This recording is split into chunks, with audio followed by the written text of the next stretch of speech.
Alexandra pressed a $4 sticker onto their mother's oak dresser and smoothed it with her thumbnail. "There," she said. "Now somebody might actually take it." Grace stood on the driveway with both hands in her coat pockets. The March wind pushed dead leaves against the folding tables. Behind her, strangers carried pieces of her father's house toward pickup trucks.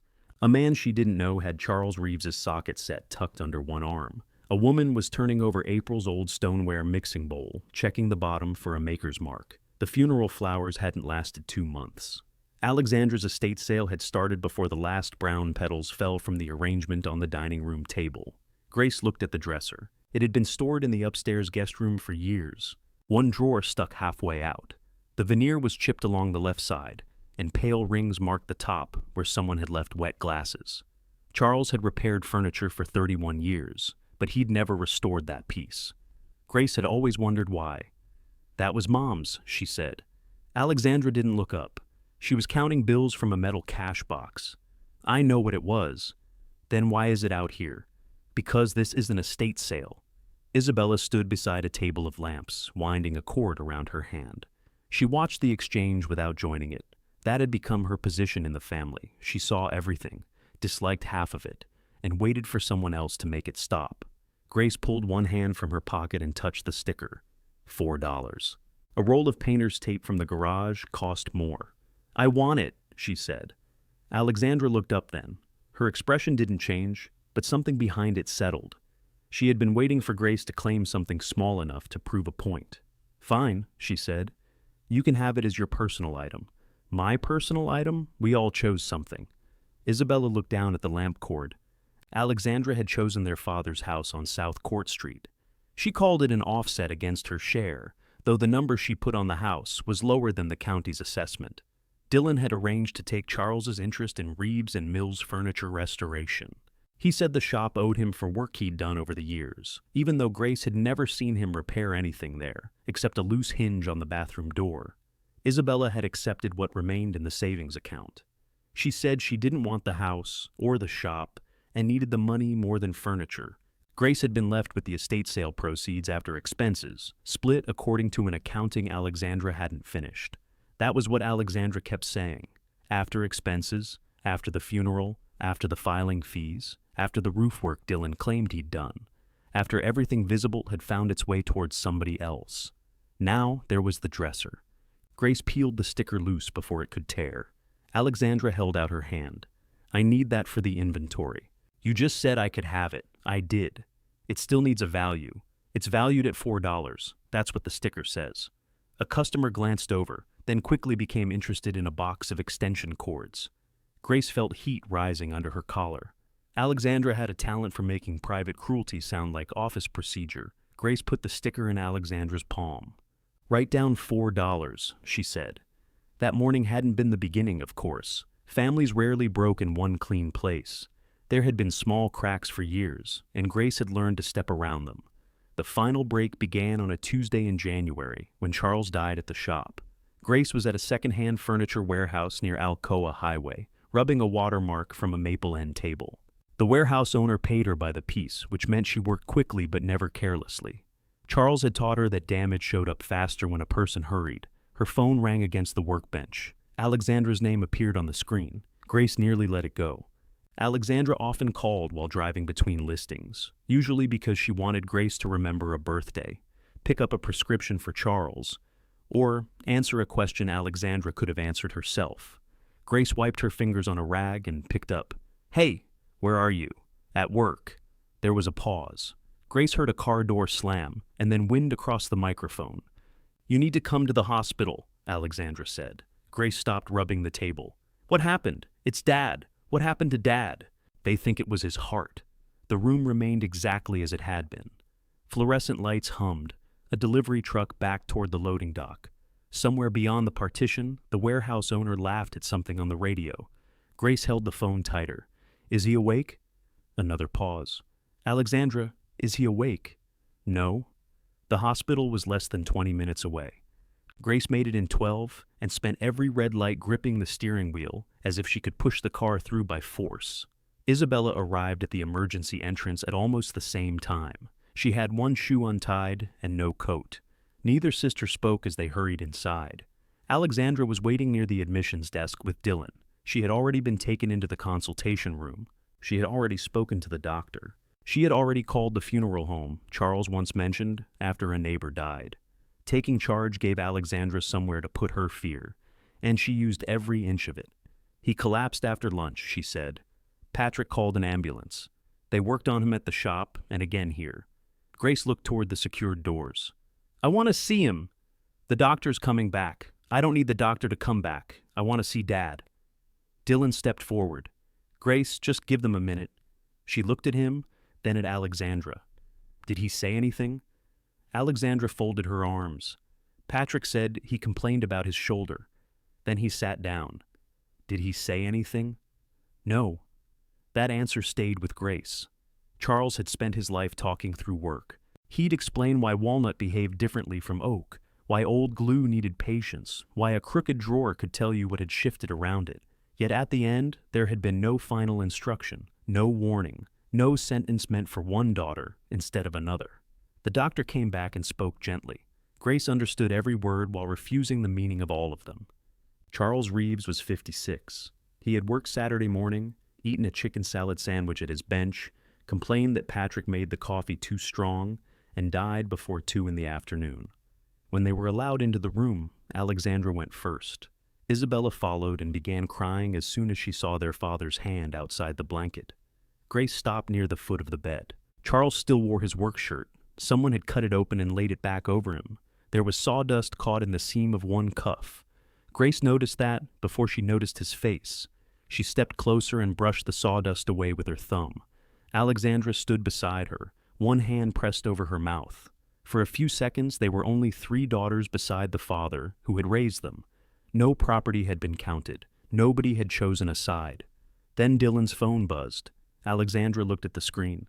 The funeral home needs an answer by 5, she said. Grace stared at her. Not now. They need to know whether we're releasing him. Not now, Alexandra. I'm not trying to upset you. Then stop doing business beside his bed. Alexandra went still. Her grief hardened because anger was easier to carry in public. Somebody has to handle things. He died an hour ago. And that doesn't stop the next hour from coming, Isabella whispered. Can we please not do this here? They didn't continue. They also didn't repair it.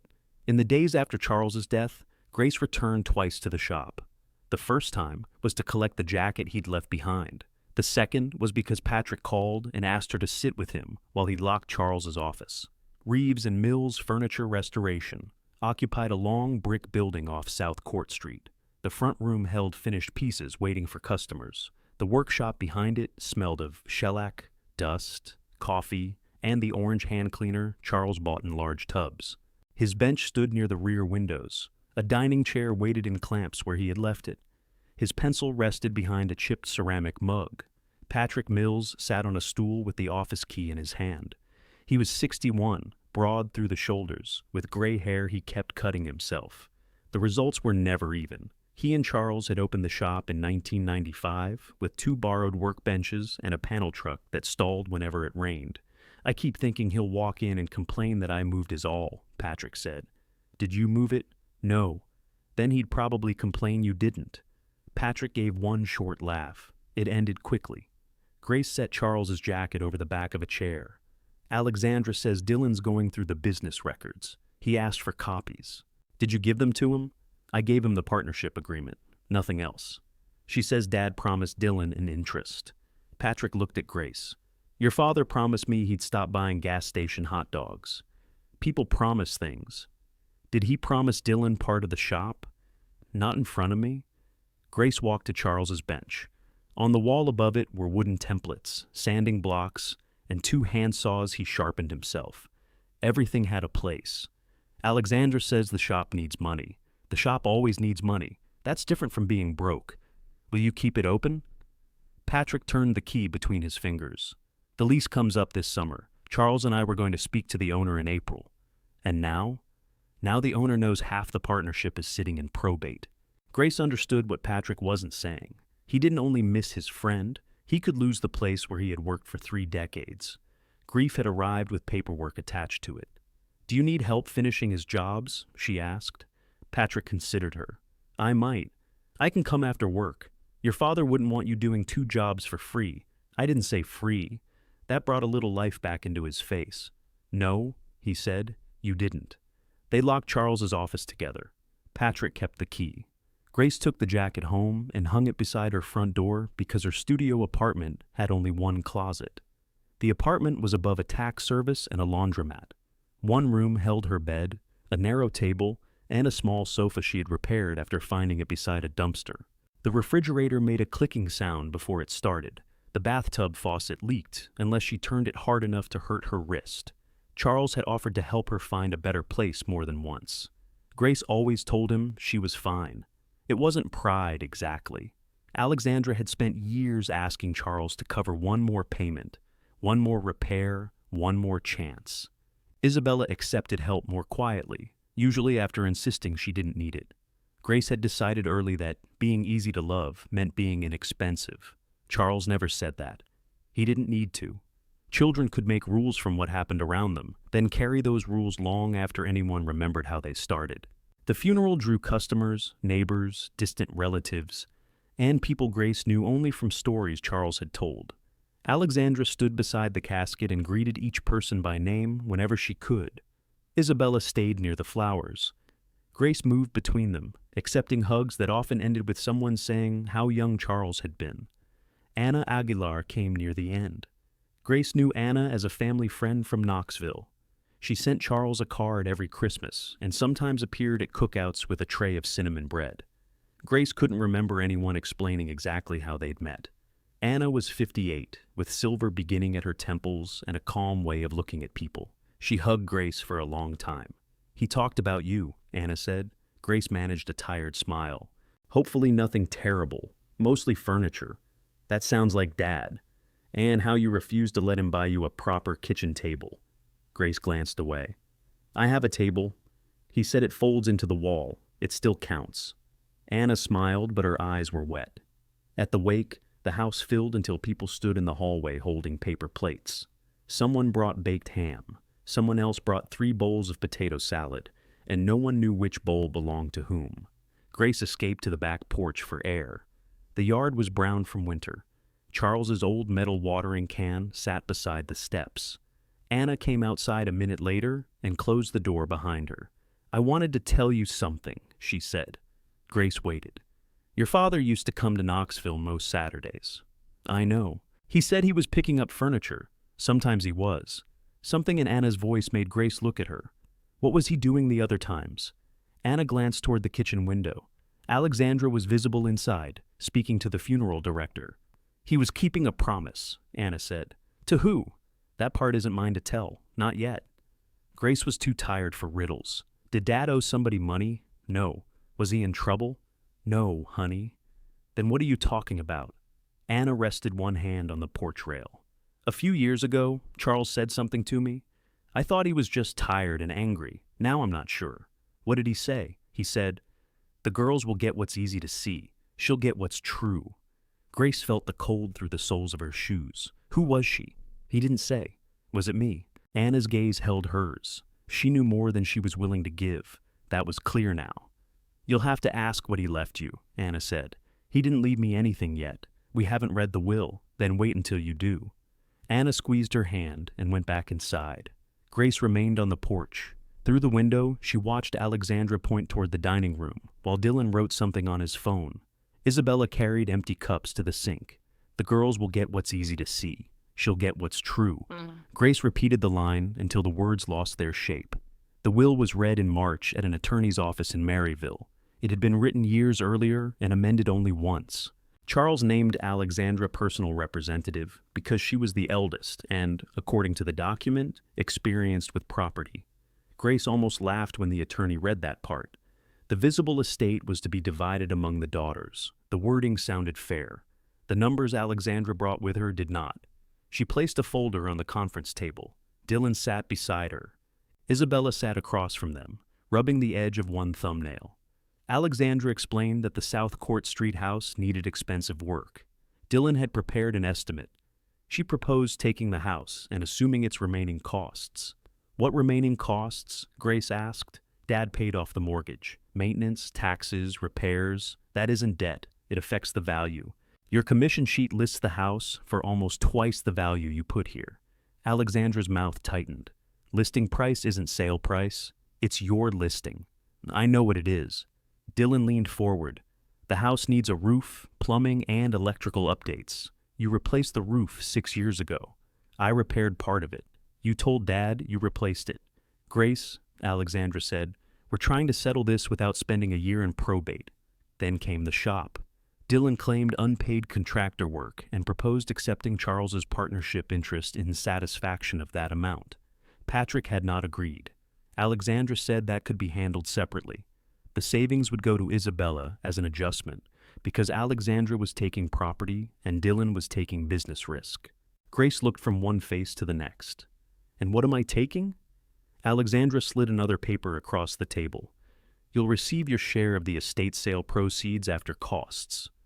Grace read the figure. It was an estimate, not a promise. Even before expenses, it was less than 1 month's rent. You divided everything before we came in. We made a practical proposal. You made it with my share. Isabella finally spoke. Grace, nobody's trying to cut you out. What are you getting? Isabella didn't answer. The savings, Grace said. You're getting the savings. I didn't ask for that arrangement, but you're accepting it. Isabella looked at Alexandra. Alexandra looked at the attorney. The attorney cleared his throat and reminded them that no agreement had to be signed that day. If they disputed the distribution, formal valuation and probate proceedings could follow. Alexandra leaned closer to Grace. That will cost all of us, she said quietly. Dad didn't leave as much as you think. Grace thought of Anna on the back porch. She thought of Charles driving to Knoxville on Saturdays. She thought of a promise no one would name. What about his personal things? Grace asked. Alexandra sat back. We can choose what we want before the sale. What did he leave in writing? Nothing specific. There it was. Not an answer, but an opening. Grace didn't sign that day. Alexandra held the estate sale anyway. By noon, most of the useful tools were gone. Dylan had already removed several machines from the garage. Alexandra said they belonged with the shop interest. Isabella carried a box of Charles's records to her car because Alexandra asked her to keep them safe. Grace watched the house empty piece by piece. Near the end of the afternoon, she returned to the oak dresser. The $4 sticker was gone, but its clean square remained in the dust. Alexandra approached with the cash box. You'll need to move that today, she said. The house has to be cleared by Monday. My apartment's too small. Then don't take it. Grace pulled the sticking drawer. It came out 3 inches and stopped. Their mother had stood at this dresser once. Grace had no memory of it, but she knew it was true. April died when Grace was 2. Everything Grace knew about her came through objects and other people's sentences. She used to keep scarves in the top drawer, Charles had told her once. That was enough. I'm taking it? Dylan helped load it only after Alexandra reminded him that leaving it would delay the cleanout. He complained about the weight as he and Grace carried it toward her aging hatchback. This thing's solid oak, he said. Mostly. Careful with that corner. It's already torn up. Careful anyway. The dresser wouldn't fit until Grace folded the back seats and removed all 4 drawers. Even then, the hatch stayed partly open. She tied it down with rope from Charles's garage. Isabella came outside while Alexandra and Dylan returned to the house. You can put it in my storage unit, she offered. For how long? I don't know, until you figure something out. Grace tightened the rope. Why didn't you say anything in there? Isabella looked toward the house. I didn't know what to say. You could have said the numbers were wrong. I don't know that they are. You could have asked. Alexandra said formal probate would eat everything. Alexandra says whatever makes standing still sound responsible. Isabella folded her arms against the wind. I'm sorry. Grace believed she meant it. That made the apology harder to accept. Are you keeping the savings? Isabella's silence answered. Grace closed the driver's door. As she pulled away, the dresser shifted behind her with a deep wooden knock. At the end of South Court Street, she stopped to check the rope. The dresser's outside frame was nearly as deep as the cargo space, yet the bottom drawer, lying beside it, looked oddly short. Grace held the drawer against the side and measured the difference with her hand. Almost 5 inches. She checked it again. Then she called Patrick. I need somewhere to put Mom's dresser, she said when he answered. The oak one? You remember it? I remember your father refusing to work on it. Why? Patrick was quiet for a moment. Bring it to the shop, he said. Grace drove the 12 minutes to the shop, with one hand ready to catch the rope if it slipped. The dresser knocked softly whenever she turned. It wasn't a loose, rattling sound. It came from deep inside the frame, the same dull note she'd heard at the end of South Court Street. Patrick had opened the rear loading door by the time she arrived. He stood beneath the yellow security light, wearing a canvas apron over his sweater. You tied that with a square knot? He asked. Dad taught me. Your dad tied square knots wrong. He said you tied them wrong. That sounds more like him. Patrick loosened the rope, then studied the dresser through the open hatch. I haven't seen this in years. Alexandra put $4 on it. He looked at Grace. $4? She called it a fair value. She'd charge $600 if it were painted white and sitting in one of her listings. Grace almost smiled. Can we get it inside? They removed it carefully. The frame was heavier than Dylan had made it sound, and its back edge caught on the rubber seal around the hatch. Patrick stopped rather than force it. Lift your side an inch. I am lifting. That's half an inch. My half is younger. Your half is also complaining. They cleared the car and carried the dresser into the workshop. Patrick had made room beside the finishing table, though several chairs and a roll-top desk already crowded the aisle. He set his end down. The dresser rocked on one rear foot. That's new, Grace said. Could have happened in the car. Could have happened when Dylan dragged it down the stairs. More likely. Grace brought in the drawers one at a time. When she slid the bottom drawer into place, it stopped with the front, still an inch from the frame. That was the sticking one? Patrick asked. Yes. Don't push it. I wasn't going to. You had your pushing face. I don't have a pushing face. You absolutely do. He knelt and aimed a flashlight into the gap. Grace stood behind him, rubbing warmth back into her fingers. The shop felt different at night. Without Sanders running or customers coming through the front room, every sound carried. The furnace clicked. Water moved through the old pipes. A delivery truck changed gears on the road outside. Patrick ran one finger beneath the drawer rail. The runner's swollen, he said. Probably moisture. That's all? That's one thing. He pulled the drawer free and laid it upside down on the table. The bottom panel had bowed slightly. One corner joint had opened. Nothing about it explained the missing depth Grace had noticed. She held the drawer against the outside of the dresser again. Patrick watched without speaking. Look, she said. It's short. Old drawers sometimes are. Not 5 inches short. No. Grace found a measuring tape at Charles's bench. She measured from the front edge of the case to the back. 22 inches. Then she measured the drawer. 16 3/4. You're not accounting for the front. I am. Patrick took the tape and checked her work. He did it twice. Grace waited. Well, she asked. Well, your arithmetic survived the public school. Patrick. He looked into the empty drawer opening. It doesn't prove anything, he said. I didn't say it proved anything. You were about to. What would take up that much room? A brace? A repair? Somebody changing the back? Dad? Maybe. You remember him working on it. I remember it sitting in the upstairs room. I remember asking whether he wanted me to fix the veneer. He told me to leave it alone. When was that? A while back? That's not a year. Patrick rubbed his jaw. After we started making regular Knoxville trips. Grace lowered the tape. What Knoxville trips? He seemed to realize too late that he had answered more than she asked. Pickup jobs, he said. Anna said Dad went to Knoxville every Saturday. He went most Saturdays. With you? Sometimes. What were you picking up? Furniture, supplies. That isn't the whole answer. Patrick turned off the flashlight. It's late. Grace didn't move. Anna told me Dad was keeping a promise. Patrick's face gave away very little. He had spent decades dealing with customers who insisted a broken table had arrived that way. Silence was one of his better tools.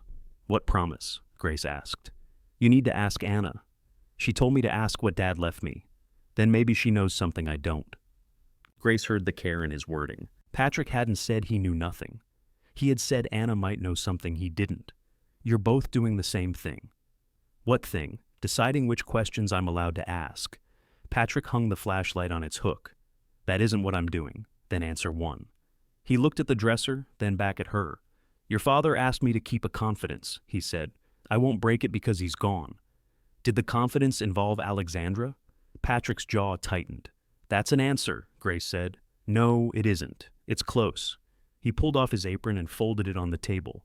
Leave the dresser here tonight. We'll look at it properly in daylight. Grace wanted to keep pressing. She also knew Patrick well enough to see that he wouldn't move. Charles had trusted him for 31 years because he didn't move easily. She picked up her keys. Don't open it without me. I won't. Don't fix the drawer. I can probably resist. And don't call Alexandra. Patrick's expression changed. Why would I call Alexandra? She's the personal representative. If there's something in there, she'll say it belongs to the estate. We don't know there's anything in there. That's why I said if. He nodded once. Go home, Grace. She reached the door, then turned. Did Dad ever say the dresser was mine?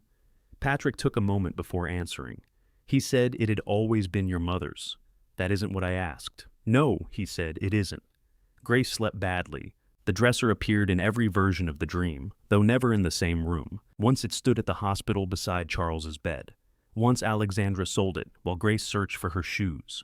Once Grace opened the bottom drawer and found it went all the way through the wall. She woke before sunrise with the blanket twisted around her legs.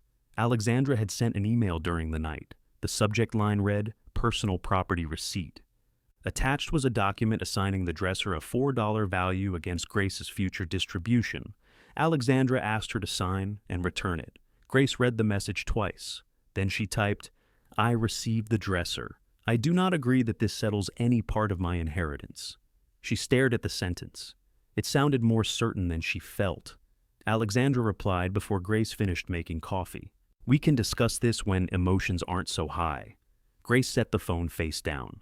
That phrase had been used against her since she was old enough to disagree.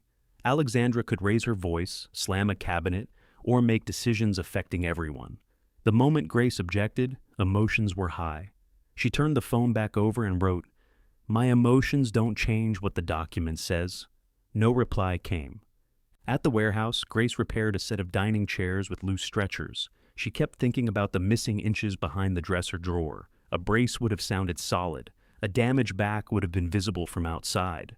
Charles could have shortened a drawer after an old repair, but he wouldn't have wasted 5 inches without a reason. By lunch, Grace had drawn the dresser's side profile on the back of a receipt. She marked the case depth, the drawer length, and the space between them. The numbers still left a cavity. Her boss, a narrow man named Howard Bell, stopped beside the bench. You planning a house? A dresser? Looks expensive. It costs $4. Then you overpaid. He moved on before she could answer. At 3, Patrick called. The rear foot isn't broken, he said. Grace tucked the phone between her shoulder and ear. Good. It was shortened. How? Hand plane. Deliberate. Why would anyone shorten 1 foot? To compensate for a floor that wasn't level. Was Mom's bedroom floor crooked? Most floors in that house are crooked. That still doesn't explain the back. No. Grace waited. Did you look? I said I wouldn't open it. That wasn't my question. I looked from the outside. There are newer nails along the rear panel. How new? Newer than the dresser. Dad's? Possibly? She glanced at Howard's office. I'll come after work. You don't have to rush. I'm not rushing. You have your rushing voice. I don't have that either. Patrick ended the call with a sound that might have been a laugh. Grace reached the shop just after 5. Rain had begun, light but steady. She parked near the loading door and found Patrick on a ladder with a bucket beneath a ceiling leak. You've got water coming in, she said. That's usually what the bucket means. Has the landlord seen it? He's seen the invoice. And? He says the roof is part of the lease negotiation. Grace took off her coat. Meaning? Meaning, if I renew for 5 years, he'll repair it. And if you don't, he'll let the next tenant enjoy indoor weather. Patrick climbed down and moved the ladder aside. The leak landed close to a mahogany cabinet waiting for finish. Grace helped slide the cabinet farther from the bucket. You can't run a restoration shop with a leaking roof, she said. I've run one with worse. When? The first building, before you were born, the one with no heat? It had heat. It just stayed near the ceiling. They covered the cabinet with a cloth and plastic sheet. The rain tapped harder against the metal flashing. Grace looked around the shop. Half-finished work filled every station. A church pew waited for a new end panel. 2 dining tables stood on padded blocks. Customer tags hung from chair backs. How many jobs did Dad leave? She asked. 11 active. 4, not started. You can't do all that alone. I'm aware. I can take the chair repairs and the washstand. You already have a job. I can leave the warehouse. Patrick gave her a sharp look. Don't make decisions because your sister made you angry. I'm not. You drew a floor plan of a dresser on a receipt. How do you know that? Howard called. Grace stared at him. Why is Howard calling you? Because I taught him how to cane chairs, and he still owes me $40. He said I overpaid for the dresser. He's never had good judgment. She rested both hands on the finishing table. I don't want to go back there tomorrow and repair furniture meant to look good until somebody gets it home. I want to do this work properly. You wanted that before your father died? Yes. Then why didn't you come here? Grace looked toward Charles's bench. Because it was his place. Because working beside him every day had felt like accepting more than she earned. Because Alexandra would have called it another thing Charles gave the youngest. He never offered, she said. Patrick's face softened. He thought you'd ask when you were ready. He knew I don't ask. Yes, Patrick said. That was the problem. The rain filled the pause between them. Grace traced a scratch in the table with her fingertip. Can you pay me? Not what I should. What can you pay? He named an hourly amount slightly higher than the warehouse rate. You said not what you should. The shop rate would be higher if the roof didn't require diplomacy. And if Dylan doesn't get Dad's share? Patrick glanced toward the office. I don't know what happens yet. There was no comfort in that, but it was honest. Grace held out her hand. I'll finish the week with Howard. I start here Monday. Patrick shook her hand. Monday, he said. That was Grace's first decision made after the will meeting that didn't feel like a response to Alexandra. It was small. It didn't settle the estate or answer Anna's strange sentence. It gave Grace somewhere to be on Monday morning, doing work she understood. Patrick released her hand and nodded toward the dresser. Now, we clean it. They moved it beneath the brightest overhead light. Patrick brought cotton cloths, mild soap, a small vacuum, and a tray for loose hardware. Grace removed each drawer and labeled it with painter's tape. The top 2 drawers were full depth. The bottom one was not. They vacuumed dust from the runners. Grace found a straight pin, 2 brown buttons, and a dried sprig of something caught in the upper corner. She placed the buttons in the tray. Mom's? She asked. Could be. Patrick turned one over. Your father kept things like this. He kept bent nails. Only useful bent nails. He said every bent nail was useful. That was one of our longer disagreements. Grace cleaned the drawer fronts. Beneath the grime, the oak showed a warm honey color.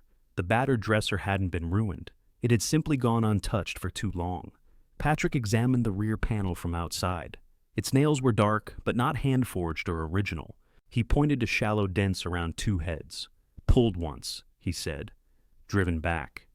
By Dad? Could have been anyone. You keep saying that. Because we're looking, not guessing. They turned the empty case onto a padded blanket. The back consisted of vertical oak boards set into the frame. At first, nothing looked unusual. Patrick ran his thumb along one joint. Light, he said. Grace held the work lamp closer. Near the bottom, a line crossed the grain.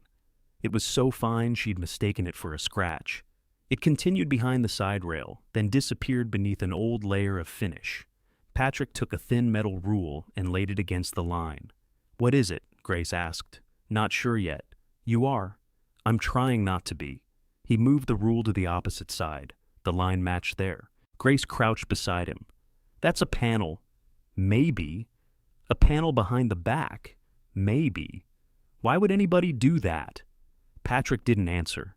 He tapped the rear board with one knuckle. The sound was flat and solid. Then he shifted his hand 4 inches lower and tapped again. The second sound was hollow. Grace felt it in her chest before she understood it. Patrick tapped once more. Hollow.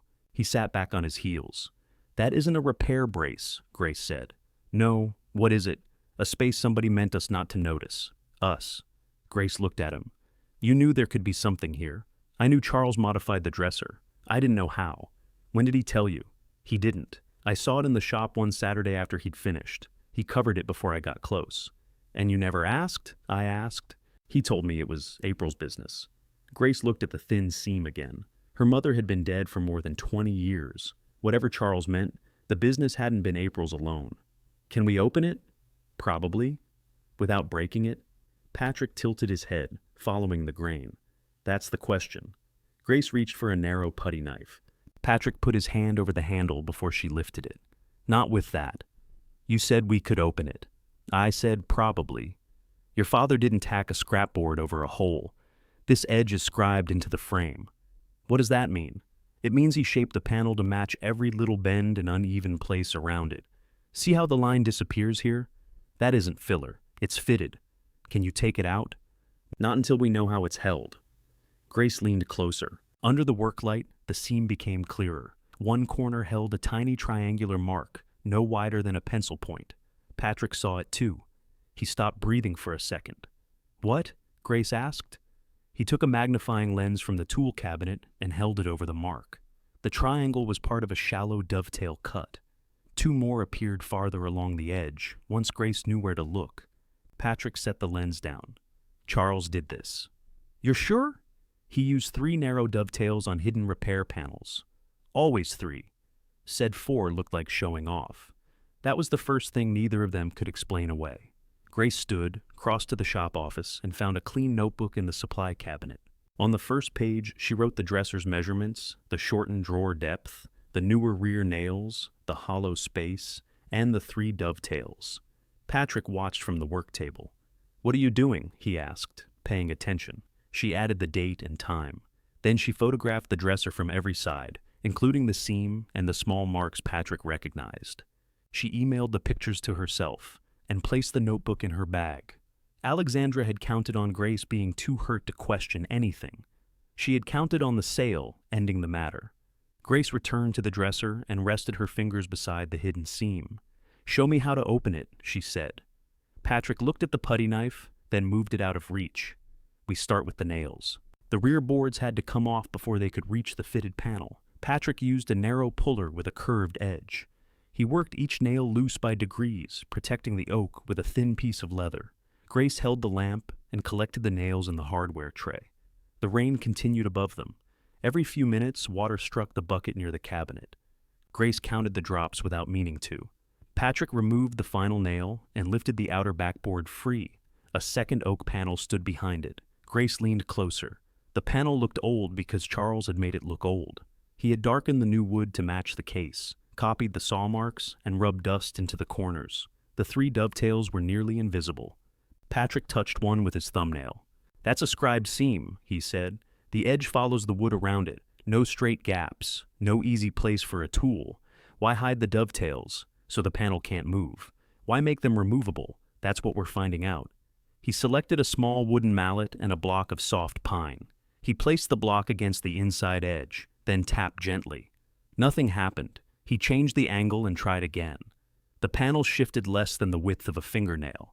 Grace saw the dark line open. Again, she said, slowly. Patrick worked from one corner to the next. The dovetails released in order. Charles had cut them to slide only one way. The panel came forward into Patrick's hands. Behind it was a narrow cavity lined with cedar. Grace raised the lamp. A folded document lay flat inside. A brass key rested on top of it, tied with faded blue thread. Beneath both was a small white envelope with Grace written across the front. Nobody spoke. Patrick set the panel on the blanket. Grace reached into the cavity and lifted the envelope. The handwriting was Charles's. He formed his capital G with a gap at the top, because he'd once broken his right index finger and never held a pen the same way afterward.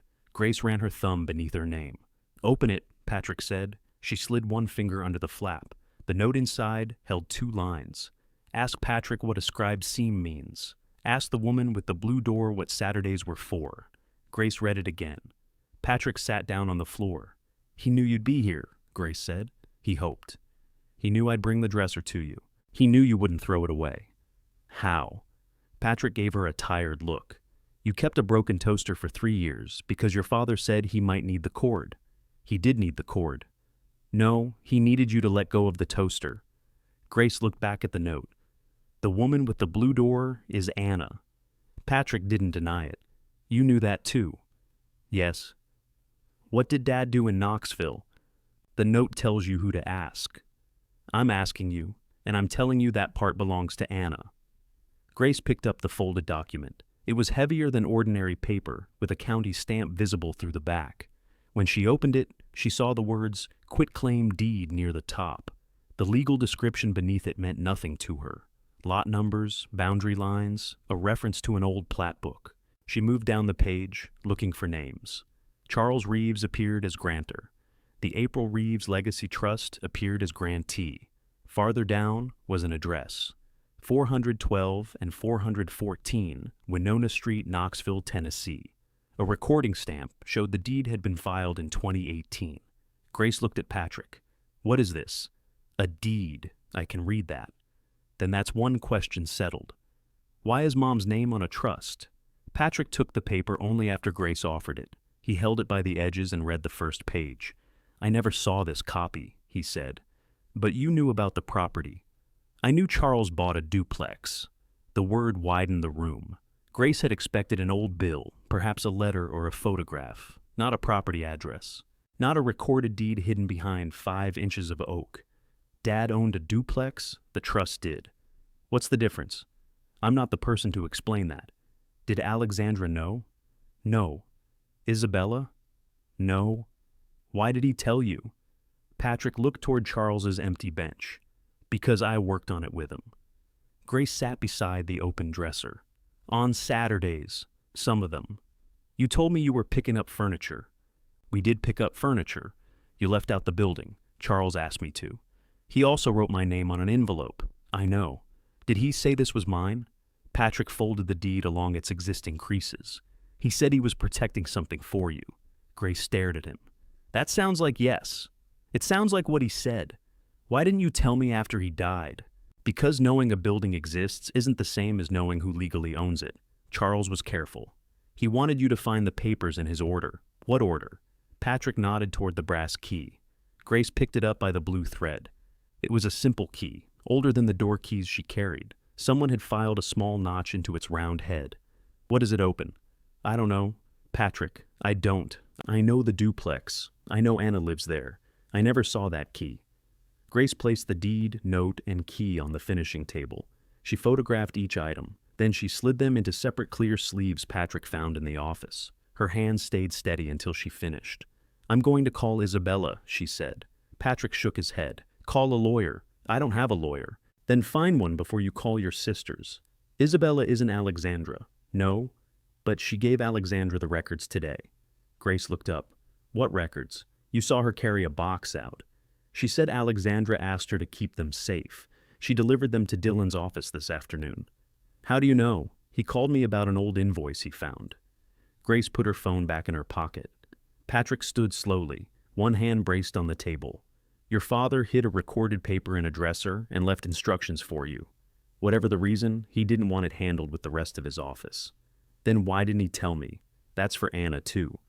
The rain began to ease. Water still dripped into the bucket, but more slowly now. Grace slid the sleeves into her bag. I'm not leaving these here. I wouldn't. Can the panel go back? Yes. Do it. Patrick looked at her. You want to hide the cavity again? I want it protected until I know what this is. They replaced the fitted panel and outer boards. Patrick used the original nails, pressing them into the old holes by hand before tapping them flush. The seam disappeared again. Only the bottom drawer remained on the work table. Grace took the documents home and placed them beneath the loose board under her kitchen sink. It was the only hiding place in her apartment. Charles had repaired that cabinet the year before and shown her how to lift the board if the drain leaked. She kept the brass key with her. The next morning, she called the number Anna had written in the funeral guest book. The call went to voicemail. Anna, it's Grace. I found something in Mom's dresser. Dad left a note that says I should ask the woman with the blue door what Saturdays were for. I think that means you. Please call me. She didn't mention the deed. By noon, Anna hadn't answered. At 1, Isabella came into the warehouse. Grace saw her through the glass partition near the register. Isabella carried 2 coffees and wore the same worried expression she'd had beside the estate sale tables. Howard pointed toward the repair area. Isabella thanked him and walked back. I brought yours plain, she said. You remembered. You've taken coffee the same way since you started drinking it. Grace accepted the cup, but didn't open it. What do you need? Alexandra said you won't sign the property receipt. She sent you? No. Did she tell you to talk to me? She said you were upset. Grace set the coffee on the bench. There's that word again. I'm not here to fight. Then why are you here? Isabella lowered her voice. Because I don't want this to become something we can't fix. Grace looked at the half-repaired chair between them. It already became that. It doesn't have to stay that way. Are you giving back the savings? Isabella flinched. Grace hadn't meant to ask so quickly. She also didn't take it back. The transfer isn't finished, Isabella said. That wasn't my question. I don't know what I'm doing yet. You're doing what Alexandra planned. I didn't plan anything. No. You just keep carrying the boxes. Isabella stared at the floor. For a moment, Grace nearly told her to leave. Then she thought of the deed under the kitchen sink and Patrick's warning. She should have kept quiet. Instead, she said, Dad hid something in the dresser. Isabella looked up. What? Papers? What kind of papers? I don't know yet. That wasn't quite a lie. Grace knew what the first page called itself. She didn't know what it did. Why would he hide papers? Isabella asked. That's what I'm trying to find out. Does Alexandra know? No. Isabella's face tightened. Grace, if it's part of the estate, she has to know. It was inside the one thing she gave me. She didn't know it was there. That doesn't make it hers. I didn't say it did. You were about to. Isabella held her coffee with both hands. What did the papers say? Grace picked up the chair stretcher and fitted it into the open joint. I'm not telling you yet. The hurt on Isabella's face was real. So was the fear beneath it. Do you trust me at all? She asked. Grace pressed the joint into place. I did at the attorney's office. Isabella left both coffees and went out without another word. Anna returned Grace's call at 4:20. Her voice sounded strained. Where are you? At work. Do you have the key? Grace sat straighter. You know about the key. Do you have it with you? Yes. Don't give it to anyone. What does it open? Come to Winona Street tomorrow. Bring Patrick. Why can't you tell me now? Because some things need to be seen where they happened. Grace looked through the warehouse window. Rain had left the parking lot silver beneath the late afternoon light. Anna, Alexandra took the house. Dylan's trying to take Dad's part of the shop. Isabella took the savings. If this deed means what it looks like, I need to know. Anna went quiet. You found the deed too, she said. Yes. Then Charles was right about the dresser. What was he right about? That you'd look before you let anybody decide what it was worth. Grace heard a door close on Anna's end. Tomorrow morning, Anna said. 9 o'clock. 412 Winona Street. Mine is the blue door. The call ended. Grace stayed seated with the phone in her hand. A few minutes later, Howard came through the repair area carrying his coat. There's a woman out front asking for you, he said. Grace expected Isabella. Alexandra stood beside the register with Dylan. She wore her work blazer and held a leather folder against her chest. Isabella had been gone less than 3 hours. Alexandra smiled when Grace approached. Hey, she said. We heard you found some of Dad's papers. Grace stopped several feet away. Who's we? Your family? Isabella told you. She was concerned. Dylan glanced toward the employees working near the loading dock. Can we talk somewhere private? No. Alexandra kept her smile in place. Grace, nobody's accusing you of anything. Dad's records need to be included in the estate accounting. That protects all of us. They were inside my dresser. They were inside Dad's house until yesterday. The dresser was assigned to me. For $4, Dylan said. That doesn't mean documents hidden inside become yours. Grace looked at him. Did you come here to give legal advice? I'm trying to keep this simple. Alexandra opened the leather folder. Just hand over whatever you found. I'll have copies made, and if it has nothing to do with the estate, you can have it back. No. The smile finally left Alexandra's face. You don't know what you're holding. Neither do you. That's exactly why I need to see it. Grace thought of the email Alexandra had sent. She took out her phone and opened the attachment. You assigned me the dresser and put its value in writing. That receipt isn't signed. Your email says, I received it. Grace, stop. No. It was only one word, spoken quietly. Alexandra wasn't prepared for it. Dylan stepped closer. If Charles used business assets to acquire anything, Patrick may have a duty to disclose it. Then you can speak to Patrick. We will. Alexandra closed the folder. Dad didn't hide things from us, she said. Grace felt the brass key against her leg inside her pocket. He did, she said. That's the part bothering you. Alexandra's face changed. For the first time, concern gave way to alarm. Grace returned to her workbench and picked up the chair stretcher. Behind her, Dylan said something low to Alexandra. Grace didn't turn around. At 9 the next morning, she and Patrick were on the road to Knoxville. They took Alcoa Highway north beneath a low gray sky. Patrick drove because his truck had room for tools, though Grace had reminded him twice that they weren't going to repair anything. Tools live in the truck, he said. I'm not taking them out to make a point. Grace kept the document sleeves on her lap. The brass key was threaded onto a shoelace around her wrist. Traffic thickened near downtown Knoxville. Patrick turned east, then followed smaller streets into Park Ridge. Grace knew the neighborhood mostly by name. Old houses stood close to the sidewalks, some freshly painted and some still waiting. New townhouses had appeared between narrow cottages. A coffee shop occupied what had once been a corner market. 2 streets over, a construction crew was tearing the siding from a house while a polished black sport utility vehicle waited at the curb. Winona Street ran along a slight rise. Patrick slowed near the middle of the block. There, he said. The duplex stood behind a low chain-link fence. It was a 2-story brick building with a wide front porch divided down the center. The door on the left was dark blue. The door on the right was cream. Brass numbers above them read 412 and 414. The blue paint was recent. The porch was not. One gutter sagged near the corner. 2 floorboards had darkened from water. The brick steps were sound, but the iron railing leaned away from its base. Grace looked at the deed on her lap, then at the building. This whole thing? Patrick parked along the curb. That's the address. You've been here. Yes. How many times? Enough to know that gutter was straight in December. Grace turned toward him. You came in December? Charles needed help replacing a basement window.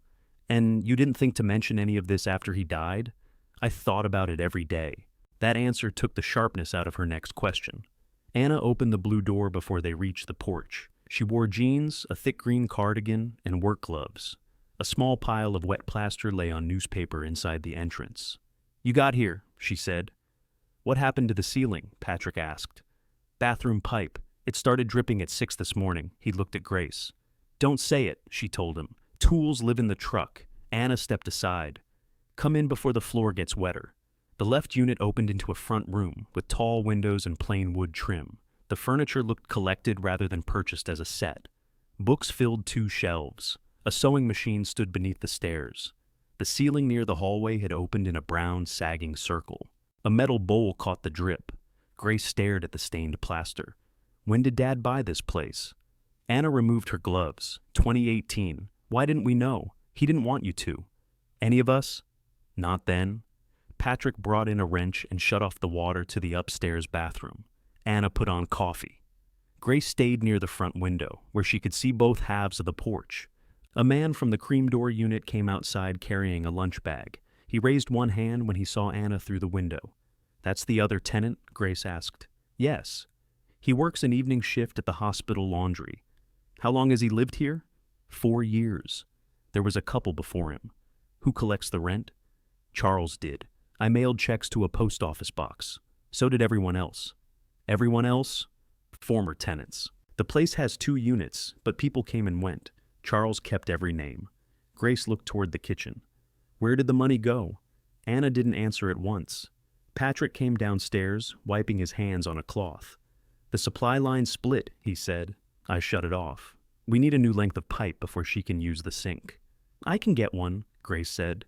We need to talk first, Anna told them. They sat around a round kitchen table. Grace placed the deed note and key in front of Anna.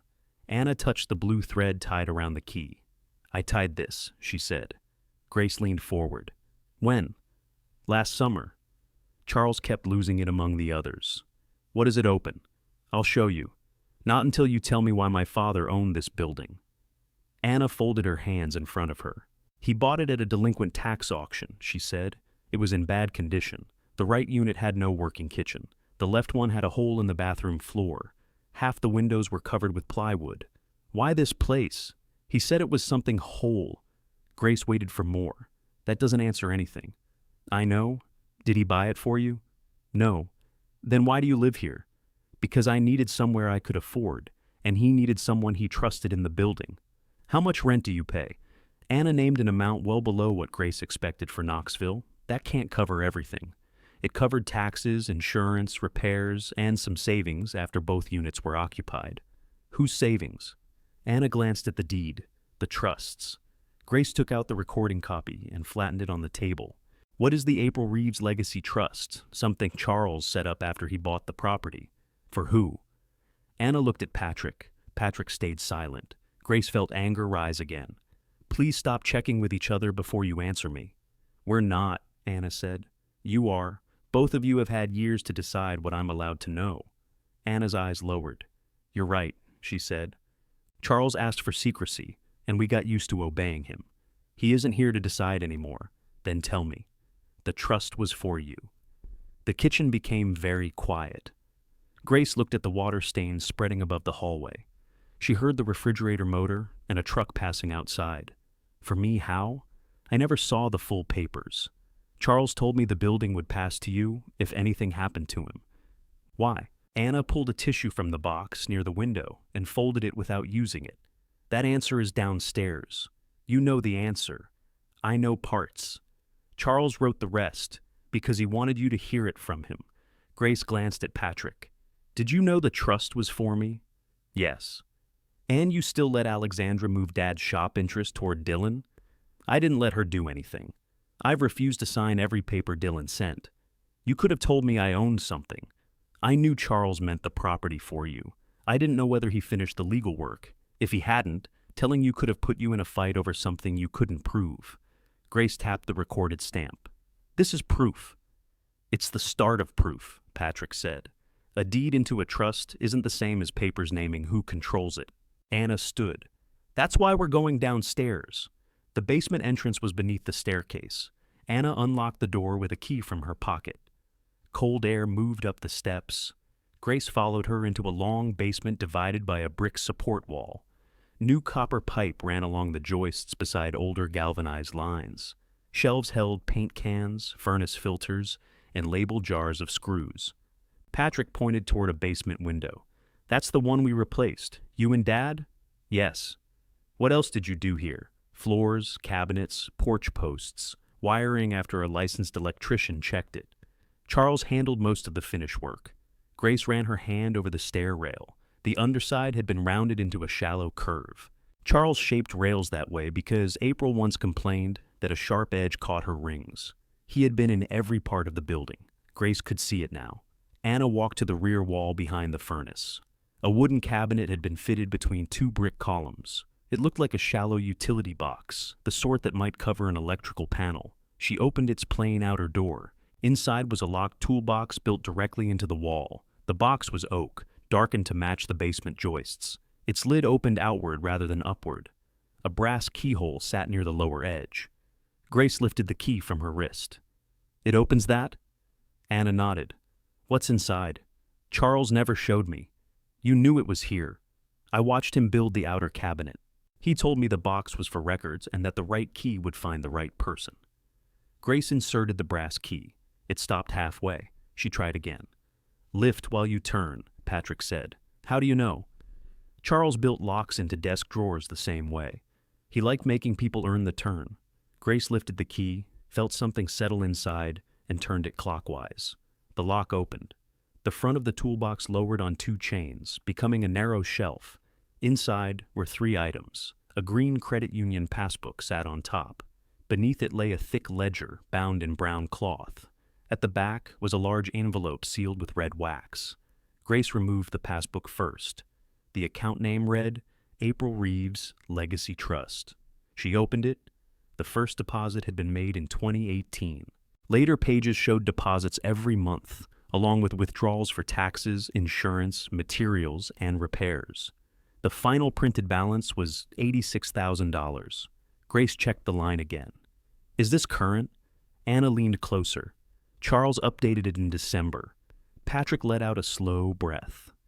Grace turned through the pages. The deposits weren't large alone. They had gathered year after year, rent by rent, after every roof patch and water bill.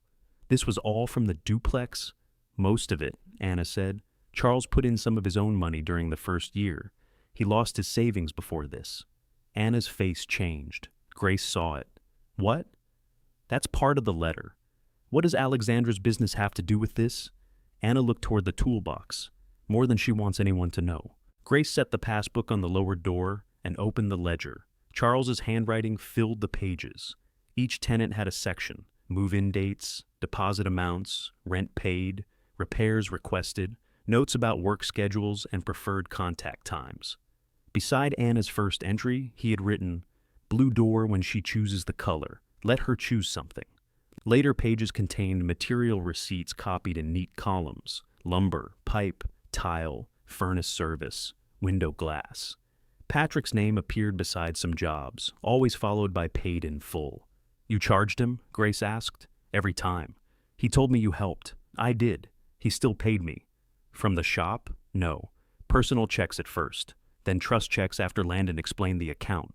"Landon?" "Landon Armstrong," Patrick said. "Title attorney. Charles used him when he set this up." The name appeared several times in the ledger: recording fee, trust review, annual filing check. Grace took out her phone and photographed every page. Near the back, she found a folded county envelope. The property tax bill inside was stamped past due. The deadline printed at the bottom was less than 3 weeks away. Anna read over her shoulder. "Charles usually paid that in February. He was gone." "I know. Can the trust pay it now?" "Not until someone has authority over the account," Patrick said. Grace touched the passbook. "There's $86,000 sitting here, and you can't walk into a credit union with a hidden key and take it." "I don't want to take it. I want to pay the bill. Then we call Landon." Grace photographed the tax notice too. A leaking pipe waited overhead. Taxes were past due. A man next door paid rent to someone who was dead. The duplex wasn't a prize sitting safely in a box. It was a building with people inside it, and every unanswered question had a due date. She returned the ledger to the shelf and reached for the sealed envelope. Grace Reeves was written across the front. Below her name, Charles had added, "Read this inside the house." They carried everything upstairs. Patrick drove to a hardware store for the pipe. Anna called the tenant next door and told him the water would be off briefly. Grace sat alone at the kitchen table with the passbook, ledger, and envelope. Anna returned from the porch and placed 2 fresh cups of coffee between them. "Before you open that," she said, "there's something you need to understand." Grace waited. "Charles didn't buy this place because he thought property would make you rich. It wasn't worth much then. Some people thought the city would condemn it. Then why hide it? Because by 2018, he no longer believed visible things stayed safe around the family." Grace looked at the envelope. "What happened?" "You know Alexandra's flip failed. I know Dad lost money. You don't know how much. You don't know what she asked him to do after." "What did she ask?" Anna shook her head. Charles put it in his own words. Grace broke the wax seal. The letter inside was 9 pages long, written by hand. She unfolded the first page and saw the date. Charles had written it 6 weeks before he died. The opening line was simple: "Grace, if you were reading this, the dresser did what I needed it to do." She stopped and rubbed the edge of the paper between her fingers. Anna sat across from her without leaning in.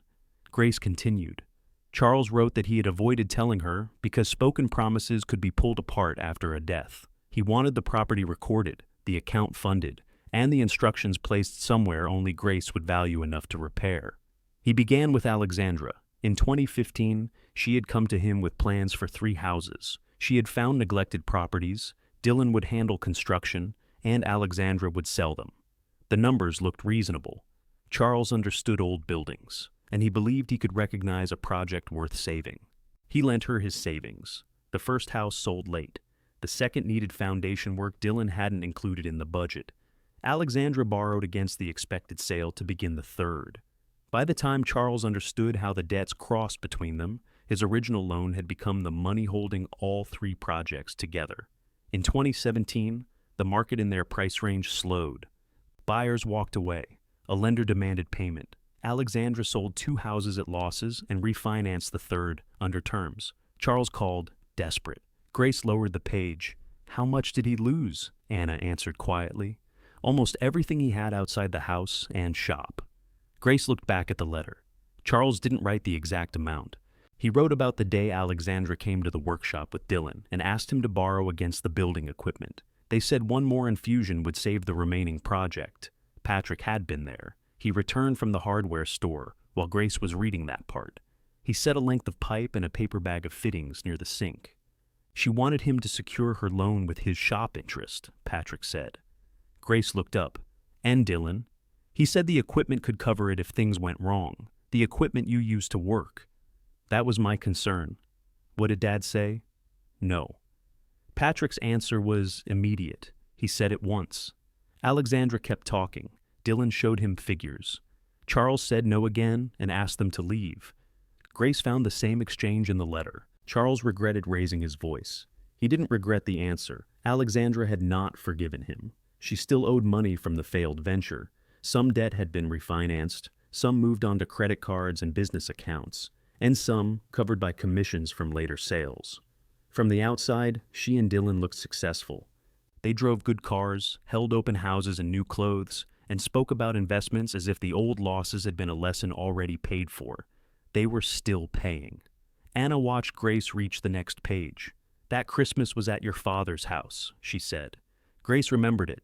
Alexandra had brought expensive wine and opened the second bottle herself. Isabella left early because she had a headache. Grace spent most of the evening washing dishes while Charles and Alexandra argued in the den. I heard yelling, Grace said. So did I. What happened? Anna folded and unfolded the tissue in her hands. Alexandra asked whether your father was changing his will. Why? She thought he was punishing her for the business. Was he? No.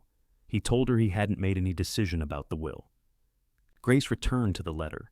Charles described Alexandra following him into the kitchen. She accused him of treating Grace as if she were better than her sisters because Grace hadn't asked for money. Grace remembered standing at the sink with hot water running. Alexandra had looked at her once, then told her to leave the room. Grace had left. Anna hadn't. She said he always saved the soft voice for you, Anna told her. She said Isabella got help without begging, and you got praised for refusing it. Dad didn't praise me. Not to your face. Grace looked at the pages. What did he say about me? That you made do until making do became a habit. He worried you'd rather sleep on a floor than let him buy you a bed. Grace glanced toward the front room. The house around her had solid walls, repaired windows, and worn floors someone had cared for every Saturday. What did Alexandra say after that?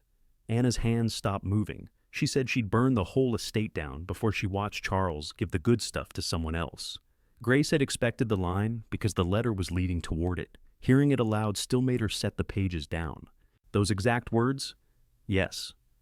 Was Dylan there? He came into the kitchen after. He told her she'd had too much to drink. That isn't the same as disagreeing. No. Patrick opened the paper bag of fittings. Charles told me about it the next morning. Is that when he decided to buy this place? No, Anna said. He'd already been watching the tax auction list. That night decided what he would do with it. The letter confirmed it. Charles bought the duplex the following year. It was cheap because most buyers saw repair costs and difficult tenants. He saw 2 homes attached to one foundation. If one side stood empty, the other could still carry part of the expense. If the neighborhood improved, the property would grow. If it didn't, it could remain useful. He named the trust after April because the money he had lost began as savings they built together.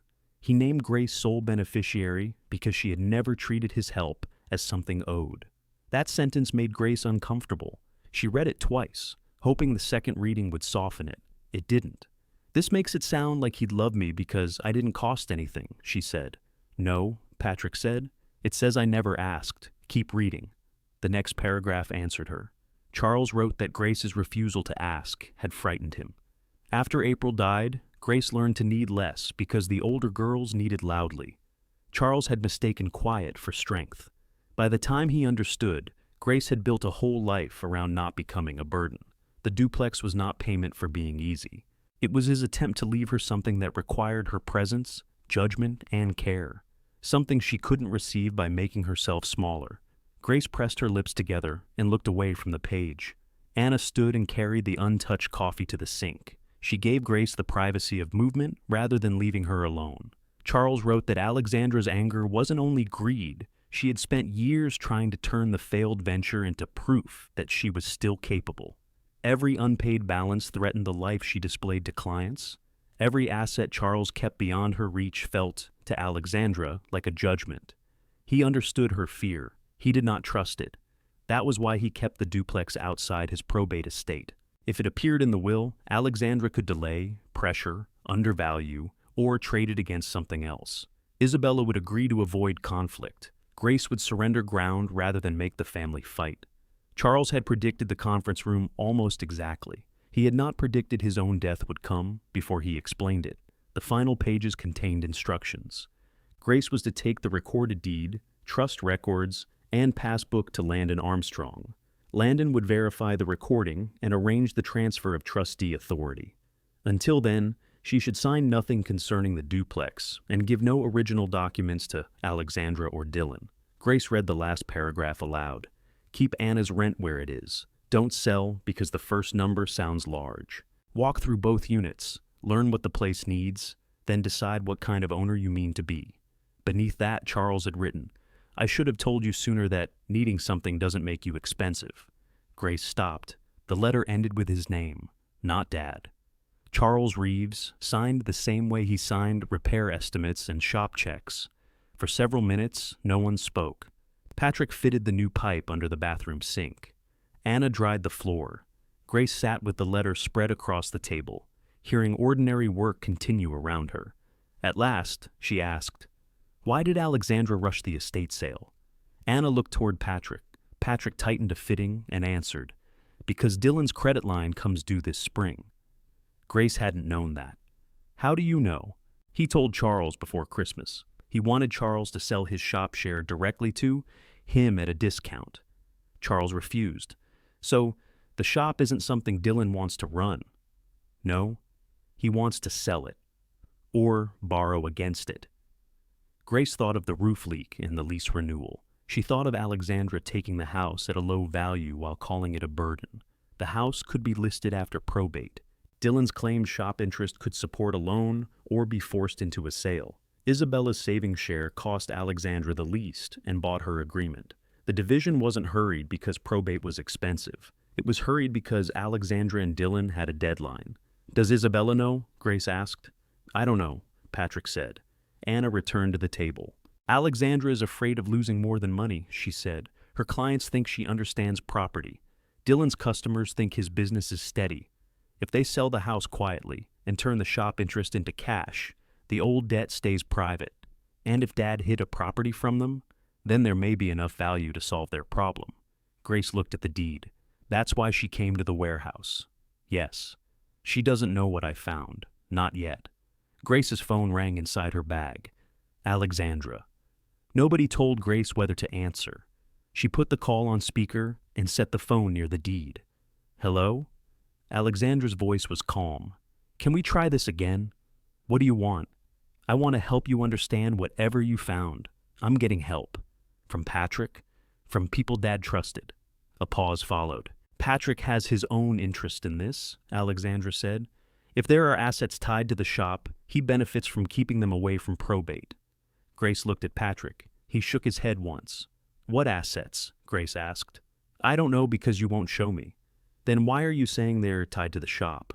Dylan said the paper may concern property Dad worked on using business funds. Dylan hasn't seen it. He knows Dad. No. He knows there might be money. Alexandra's breathing changed. Grace, you have no idea what it costs to keep things together. You rent one room. You work by the hour. Nobody depends on you. The words landed because they were close to something Grace already feared. She kept her voice level. How much do you owe? Silence. Patrick stopped working beneath the sink. Anna stood beside the table. Alexandra said, That's none of your business. You made Dad's property your business. I spent years helping him. He spent his savings helping you.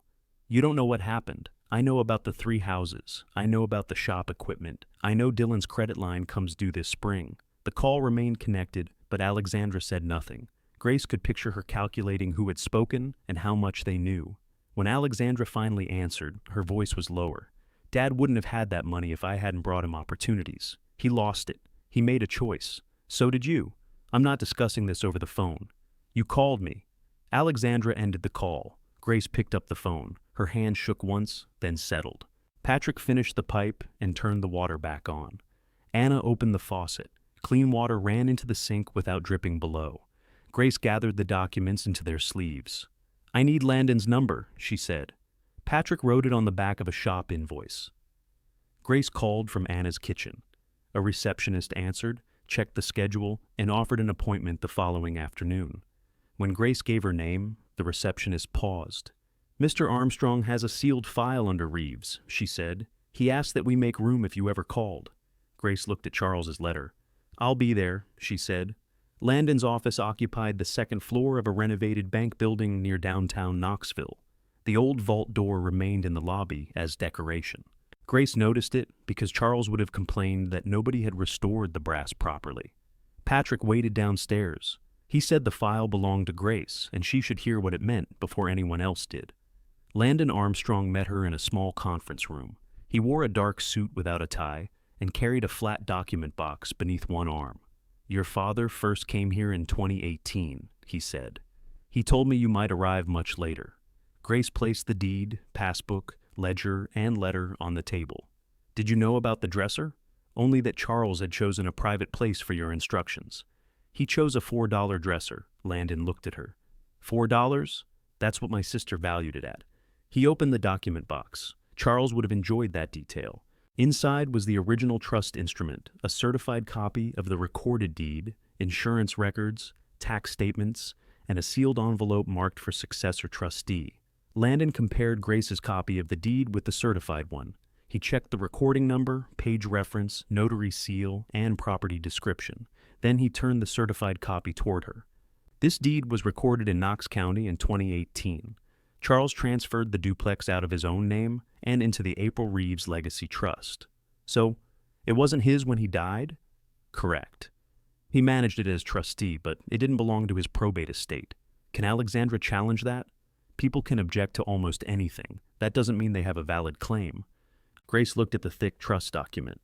"And I own it? You're the sole beneficiary. The trust names you successor trustee after Charles's death. Once you accept that role and we file the notice, you control the property under the trust terms. What are the terms? Maintain the duplex, pay its expenses, and use or distribute its income for your benefit. You may live there, rent it, improve it, or sell it. No other family member is a beneficiary." Grace read the first page. April's name appeared at the top. Hers appeared several lines below. Why didn't this come up in probate? Because it shouldn't. The house on South Court Street was Charles's personal property. His shop interest was personal property. This duplex was not. What about the account? If the credit union records match the passbook, it belongs to the trust. "There's a late tax bill." Landon nodded. "We'll send notice of your appointment today. The credit union will need certified documents and identification. It usually takes several business days to update authority. The tax deadline is sooner than that. I can request a short extension from the county. If they refuse, you may pay it personally and reimburse yourself after the account opens."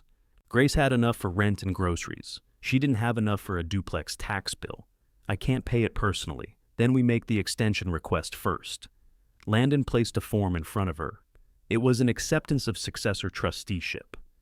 Grace read every line. She had signed repair receipts, apartment leases, and employment forms. None of them had asked her to accept responsibility for a building, an account, and the homes of people she had met only the day before.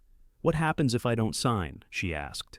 "The trust remains without an acting trustee until a court appoints one. Could Alexandra become trustee? Not under this document. Could Dylan? No. That mattered more than Grace wanted it to. She signed, Landon notarized the form, then made certified copies for her. He placed one full set in a new folder and closed it with a metal fastener. "This is your proof of authority," he said. "Keep the originals somewhere secure. Don't carry them between your apartment and the shop. Alexandra asked me to give her everything. Don't. Dad wrote the same thing. He knew her better than I do." Grace told him about the estate division, Dylan's claim against the shop, and the visit to the warehouse. Landon listened without interrupting. "Has anyone filed an objection concerning the trust?" he asked. "Not that I know." "Then don't argue the case before one exists. Let the documents speak only where they need to." He requested a current title search while Grace sat across from him.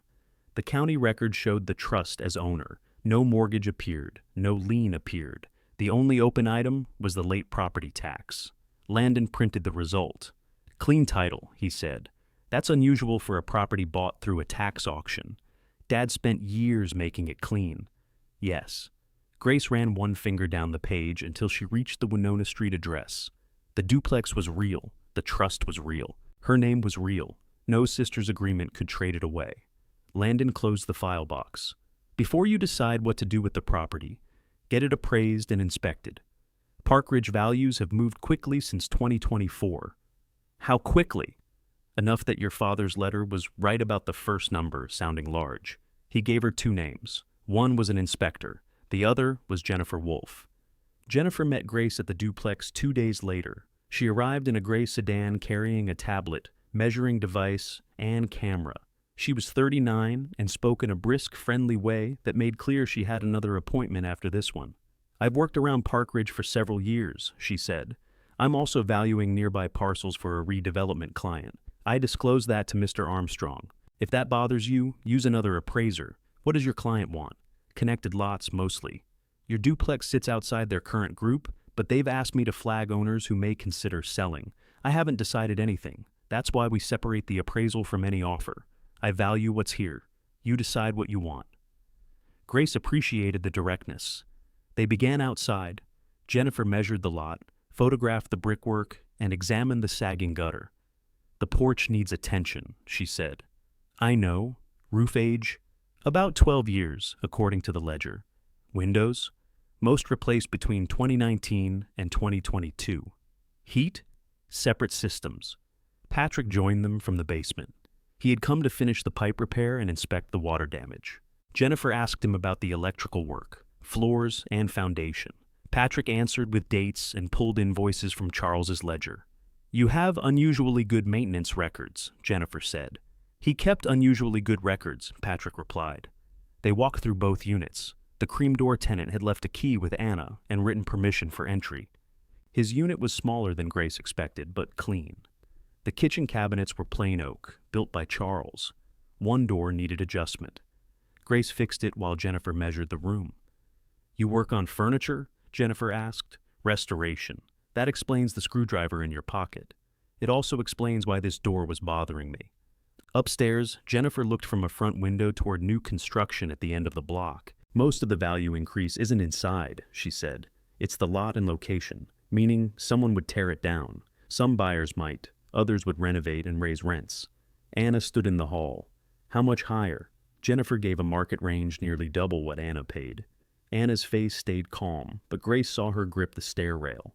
I'm not changing anyone's rent today, Grace said. Jennifer looked between them. That's an ownership choice, not an appraisal question. The inspection took almost 3 hours. Jennifer sent the written report the following morning. She valued the duplex at approximately $340,000 in its current condition. Repairing the porch, gutter, plaster, and several smaller items could raise the number. So, could removing the tenants and selling to an investor planning higher rents. Attached to the appraisal was a separate letter. Jennifer's redevelopment client offered $340,000 in cash. They would cover ordinary closing costs and complete the purchase within 30 days. The offer required both units to be vacant at closing. Grace read that sentence twice. She was sitting at Charles's bench in the shop. Patrick worked across the room, fitting a replacement leg to a dining chair. Well, he asked. She handed him the appraisal. He put on his glasses and read it. That's a serious number, he said. They want Anna out. They want both units empty. Same thing? It is. Grace looked around the workshop. $340,000 could buy a modest house in Maryville and leave money for years. It could give her a better apartment by the end of the month. It could solve Patrick's lease problem, though she had no right to make that decision for him. It could remove every immediate fear that had kept her awake since Charles died. It could also turn the blue door into construction debris. What would you do? She asked. Patrick handed back the report. Charles told you to walk through both units before you decided. I did. Then what did you see? People living there. That's your answer for today. Jennifer gave me 10 days. Then you have 9 more answers available. Grace placed the appraisal in Landon's folder. The front bell rang. Isabella entered carrying a large brown envelope.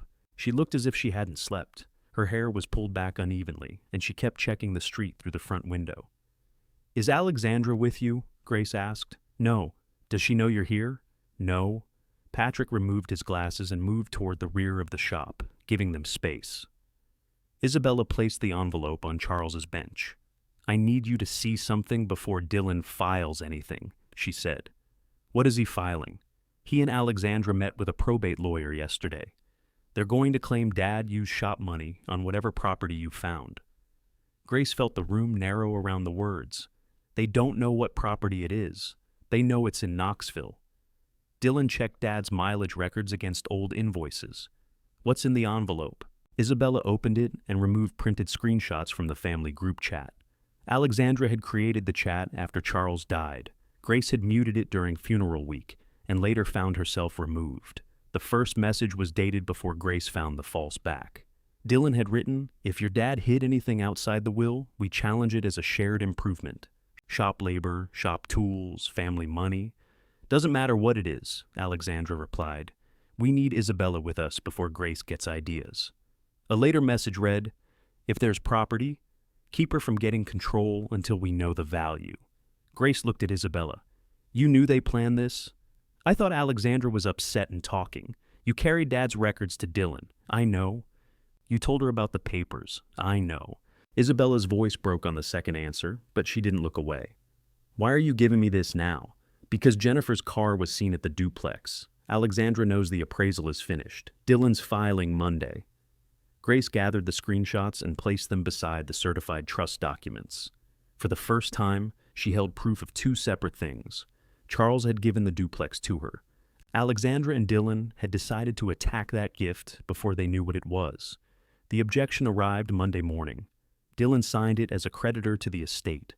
Alexandra signed beneath him as personal representative. Their lawyer filed it in Charles's probate case and sent copies to Landon, Patrick, Isabella, and Grace. The filing claimed Charles had used Reeves and Mills, labor, equipment, vehicles, and money to improve an undisclosed Knoxville property. It asked that the Duplex and any related accounts be treated as part of the general estate until the shop could be repaid. The word undisclosed appeared 6 times. The Winona Street address appeared once. By noon, the credit union had paused Grace's trustee transfer. Landon explained that the objection did not prove Dylan's claim or change ownership. The bank had chosen to hold the account until the dispute was resolved. So we can't pay the taxes, Grace said. Not from the trust. The deadline is next week. I got the county to extend it through Friday. And after Friday, fees increase. Nothing disappears overnight, but we don't want it sitting unpaid. Grace stood in the shop office with the phone against her ear. Through the window, Patrick dragged a file box from beneath a shelf. How long can they keep the account frozen? If this becomes full litigation, months. Grace looked toward Charles's bench. Dylan and Alexandra had chosen the one pressure point Charles's letter warned about: delay. They didn't need to prove ownership immediately. They needed Grace frightened enough to trade it. What do they want? She asked. They proposed a family settlement. What kind? You transfer the Duplex to the probate estate. Alexandra sells it. After paying their claimed expenses, the remainder is divided among the 3 sisters. And the account? Same treatment. Grace nearly laughed. They take control first and do the math later. That is the proposal. No, I assumed. Landon had requested an emergency mediation before the extended tax deadline. Dylan's lawyer agreed quickly, which told Landon they expected Grace to negotiate. The meeting was set for Thursday at the Knox County Courthouse Annex. A retired probate judge named Margaret Caldwell would mediate. Patrick spent Monday and Tuesday going through records. Reeves and Mills kept customer files by year. The oldest were handwritten carbon copies stored in bankers' boxes. Later files had printed invoices, receipts, and payment records. Grace helped carry them from the back storage room. 31 years of this? She asked. Your father didn't trust computers. He didn't trust your computer. My computer once deleted a month. You unplugged it during an update. It should have warned me more clearly. They separated every invoice connected to Charles personally. Over the years, he had paid the shop for work on his house, Alexandra's first office desk, Isabella's dining table, and Grace's repaired sofa.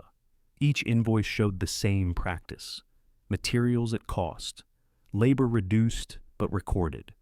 Payment from Charles's personal account. The Winona Street records began in 2018. Floor repair, window restoration, cabinet construction, porch posts, basement shelving, truck mileage. Every job had been billed. Every bill had been paid by Charles or the trust. Patrick found copies of the checks stapled behind the invoices. Dylan knows these exist, Grace said. He saw boxes. He didn't go through all of them. He filed anyway. He expected me to protect the shop by accepting his claim. Why would that protect it? If the estate owes Reeves and Mills money, Dylan can say his inherited interest is more valuable, but he doesn't own the interest yet. No, and you never agreed Dad owed the shop. No. Grace placed another paid invoice in the mediation file. Patrick looked older beneath the storage room light. If this claim succeeds, he said, Dylan won't keep the shop open. The lease isn't useful to him. The equipment is. Will you say that Thursday? I'll say what I know, not what I think. That was why Charles trusted him. Anna gathered rent records and contacted former tenants. 2 agreed to provide written statements. 1 had moved to Chattanooga, but remembered paying Charles through the trust post office box.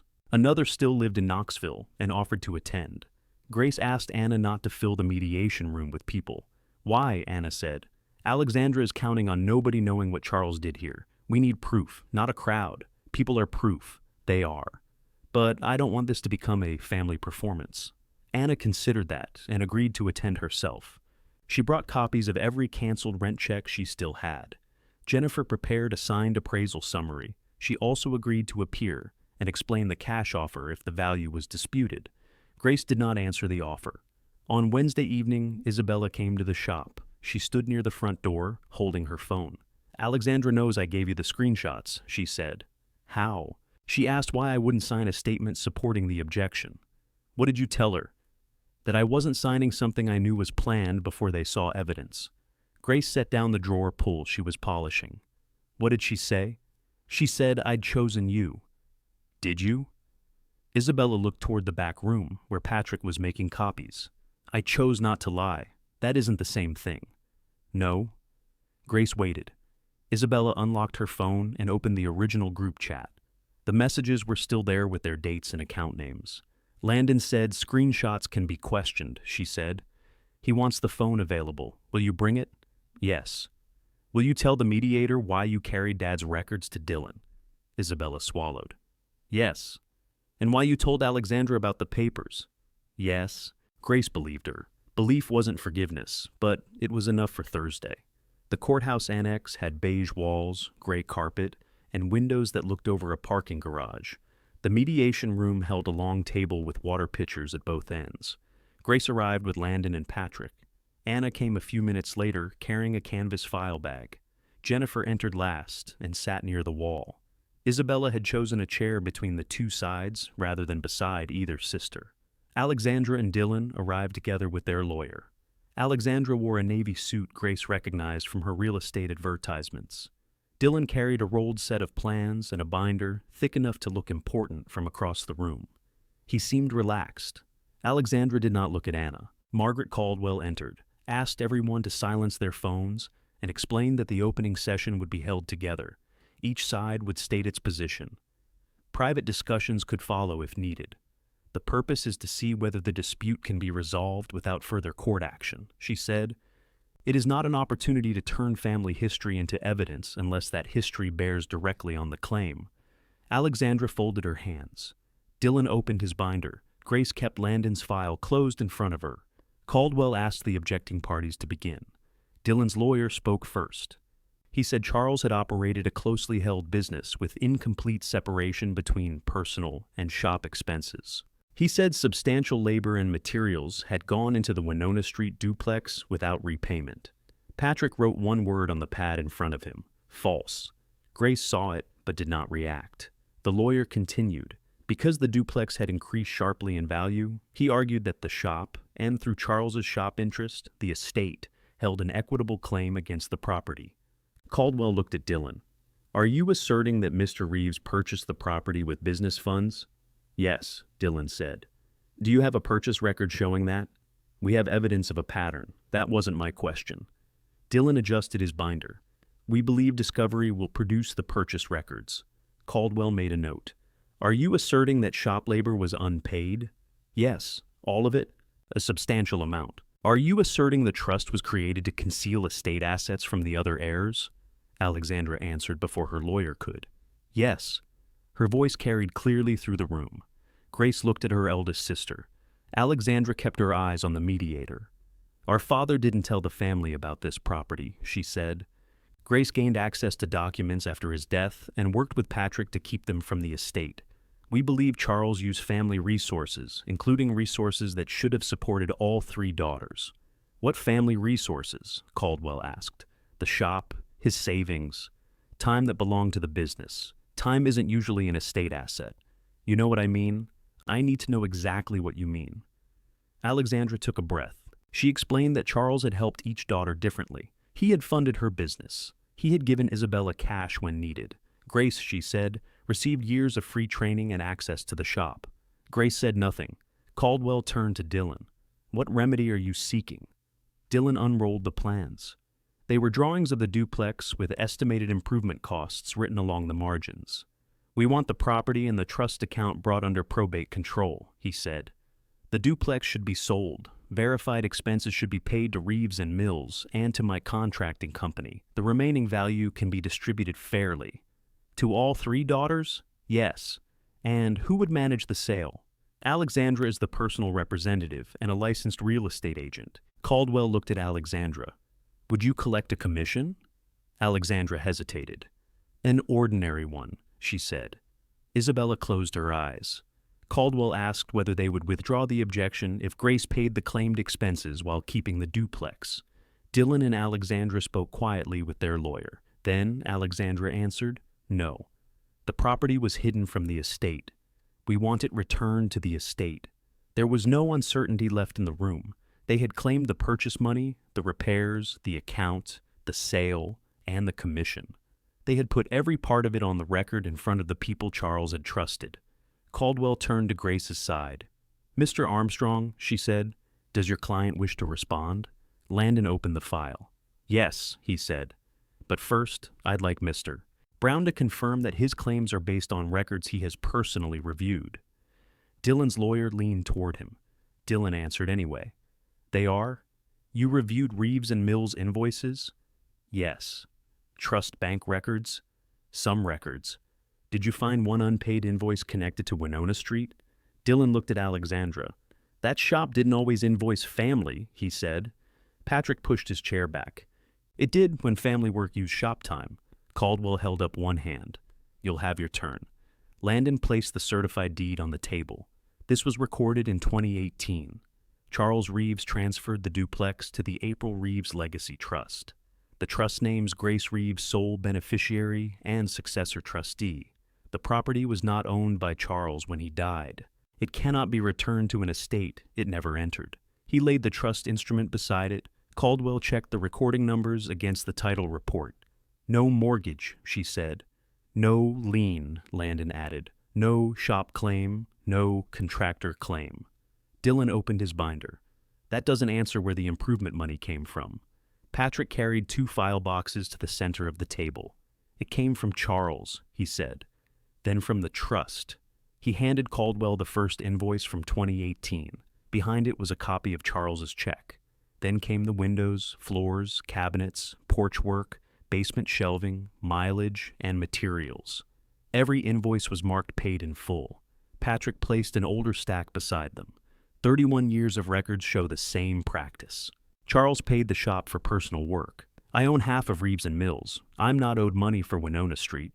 Caldwell looked at Dylan. Do you have a contrary invoice? No. A canceled payment from the shop? No. A sworn statement from anyone who performed unpaid work? Dylan's face had reddened. I did work for Charles over the years. At this duplex, he hesitated. No. Anna spoke next. She explained the Saturday repairs, the rent checks, and Charles's instructions. She placed her canceled checks on the table, each payable to the trust. He told me Grace would own the building, she said. He kept it private because Alexandra threatened to destroy the estate rather than let him choose differently. Alexandra stared at her. I was drunk. You were clear. That was a family argument. It became relevant when you filed this. Jennifer handed over her appraisal. The duplex is worth approximately $340,000, she said. That value comes from the property, the neighborhood, and documented improvements. I found no basis for a separate contractor claim. Caldwell turned to Isabella. Isabella unlocked her phone and placed it beside the printed screenshots. "These messages are from our family group chat," she said. Dylan proposed challenging whatever Dad hid before Grace found the deed. Alexandra wanted me aligned with them before Grace learned its value. Alexandra read the messages from across the table. "Isabella," she said quietly.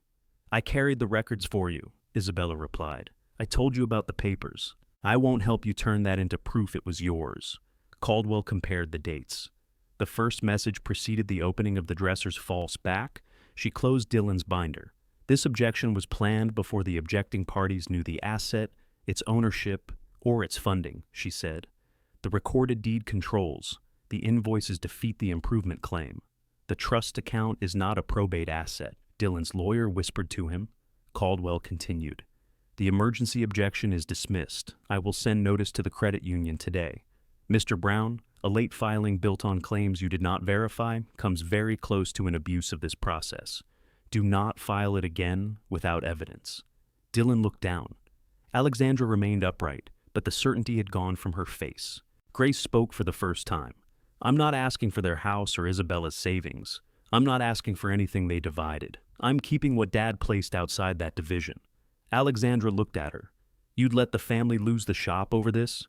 "The shop isn't yours to sell." Patrick nodded once. "And the duplex?" Alexandra asked. "No."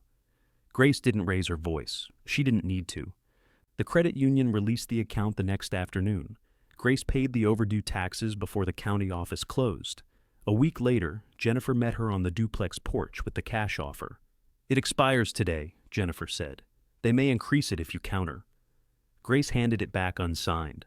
"I'm not countering. Are you sure?" Grace looked through Anna's blue door. Anna was inside rolling paint over the repaired ceiling. "Yes." Jennifer slipped the offer into her folder. "Then fix the gutter before the porch pays for it. I've already ordered one." That Saturday, Grace and Patrick replaced the damaged porch boards. Anna worked beside them, handing up screws and objecting whenever Patrick tried to move her flower pots without asking. The tenant from the cream door unit came outside during lunch. "My transfer went through," he told Grace. "I'm moving to Chattanooga at the end of next month. You don't have to leave because ownership changed. I know. The hospital job pays more." He gave proper notice, and Grace returned his full deposit when he moved. She spent the next month repairing that unit rather than raising its rent for someone else. Isabella came twice to help. The first time she painted a bedroom wall and said little. The second time, she brought lunch and stayed after the work was done. "I'm returning the savings to the estate accounting," she said. Grace set down her brush. "Alexandra will fight you." "Probably. You don't have to give up everything to prove something to me." "I know. I'm asking for a proper accounting. Whatever is actually mine, I'll accept." Grace studied her sister's paint-spattered hands. "I don't trust you yet," she said. "I know. But you can come back next Saturday." Isabella nodded. That was where they began. Grace used part of the trust income to guarantee Reeves and Mills's renewed lease. She didn't buy control of the shop or make Patrick indebted to her. The trust received a small secured interest, written plainly by Landon, and Patrick kept running the business. The landlord repaired the roof. In the duplex garage, Grace cleared one bay for a restoration workshop. Patrick gave her Charles's spare workbench after the probate papers confirmed Dylan had no claim to it. Anna found an old radio at a church sale. Isabella brought shelves.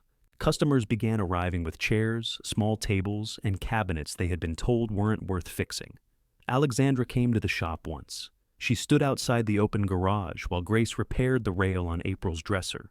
"Are you going to shut me out forever?" Alexandra asked. "I don't know. That's cruel. No, it's honest." Alexandra looked at the dresser. The chipped veneer had been replaced. The drawers ran smoothly. Grace had kept the marks on the top because they belonged to its life, not its damage. "I was scared," Alexandra said. "I know. Dad made me feel like one mistake was all I was." "It wasn't one mistake. It was what you kept asking everyone else to lose so you didn't have to face it." Alexandra had no answer. Grace didn't ask her to stay. She also didn't tell her never to return. Alexandra left with clarity and a closed door, which was all Grace could offer. By early summer, Grace moved into the cream door unit. She carried her repaired sofa in first. The oak dresser came last. Patrick helped her lift it up the stairs. "Your side's low," he said. "My side's younger," still complaining. They set it against the bedroom wall. Grace slid the bottom drawer into place. Behind it, the false cavity remained empty. The deed and trust papers were secured at Landon's office. She kept Charles's note in the top drawer beside April's 2 brown buttons. That evening, Anna brought cinnamon bread through the connecting yard. Isabella arrived with coffee and stayed until the porch lights came on. Patrick left early because the shop had 3 jobs waiting Monday morning. Nobody spoke about $4. If stories about young people rebuilding a life after family betrayal matter to you, subscribe and return for the next inheritance story. After everyone had gone, Grace stood in the restored living room at dusk. The garage light glowed below.